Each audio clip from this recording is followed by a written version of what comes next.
প্রিয় দর্শক, আসসালামু আলাইকুম। আজকের পর্বে আমি আবারও একটি নতুন রেসিপি নিয়ে এলাম। জীবনে তো অনেক ধরনের ভর্তা রেসিপি খেয়েছি, আজকে একটু ভিন্ন ধরনের রেসিপি নিয়ে এসেছি আপনাদের জন্য। চলেন দেখিয়ে দিচ্ছি। এই ভর্তা রেসিপি ফার্স্টে দেখে যে বলতে পারবেন সে আমাকে অবশ্যই কমেন্ট করে জানিয়ে দিবেন। দেখে কি চিনতে পারছেন এটা কি? লাইয়ের বিচি। লাইয়ের বিচি ভর্তা রেসিপি কিভাবে করতে হয় চলেন দেখিয়ে দিচ্ছি।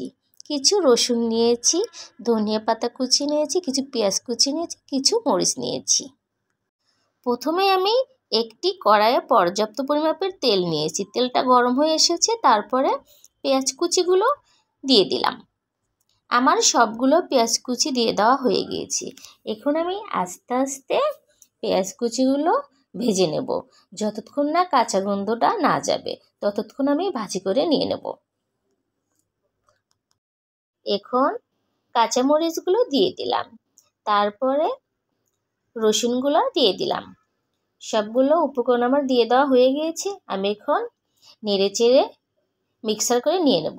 যতক্ষণ না কাঁচা গন্ধটা না যাবে ততক্ষণ আমি লো হিটে ভাজি করে নিয়ে নিচ্ছি। আমার সবগুলো উপকরণ হালকা ভাজি করে নিয়ে নেওয়া হয়ে গিয়েছে। এখন আমি লাইয়ের বিচিগুলো দিয়ে দিলাম। সবগুলো উপকরণ আমি আস্তে আস্তে ভেজে নিয়ে নেব। জীবনে তো অনেক ধরনের ভর্তা রেসিপি খেয়েছি। আলু ভর্তা, আনাজ ভর্তা, বেগুন ভর্তা ইত্যাদি ভর্তা করে খেয়েছি। এই ভর্তাটা আমি আমার মার কাছ থেকে শিখেছি। খেয়ে দেখেছিলাম, অনেক মজা লেগেছিল। তাই ভাবলাম যে আমি একবার এটা তৈরি করে দেখি কেমন লাগে। আমার সবগুলো উপকরণ ভাজি করা হয়ে গিয়েছে।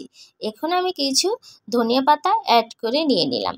ধনিয়া পাতাগুলো আমি ভাজি করব যতক্ষণ না কাঁচা গন্ধটা না যাবে ততক্ষণ আমি ভাজি করে নিয়ে নেব। আমরা কিন্তু গ্রাম অঞ্চলে বুড়ো লাউ দেখলে লাউটা ফেলে দেই। এখন থেকে লাউ আমরা ফেলে না দিয়ে বিচিগুলো সংগ্রহ করে উঠিয়ে নেব। তারপরে ঠিক এভাবে আমরা ভর্তার রেসিপি তৈরি করে নেব। আমার ভর্তার রেসিপিটা কিন্তু আমি খেয়ে দেখেছি, অনেক টেস্ট হয়েছে। ঠিক বাদাম ভর্তার মতো এটা লেগেছে। আমার হাজব্যান্ডকে আমি এই ভর্তার রেসিপি খেতে দিয়েছিলাম এবং বলেছিলাম, বলো তো এটা কি ভর্তা রেসিপি? সে বলতে পারেনি।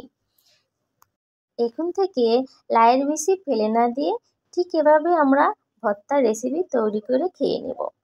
আপনাদের যদি আমার এই ভর্তার রেসিপি পছন্দ হয়ে থাকে তাহলে অবশ্যই লাইক, কমেন্ট, শেয়ার এবং সাবস্ক্রাইব করবেন ইনশাআল্লাহ।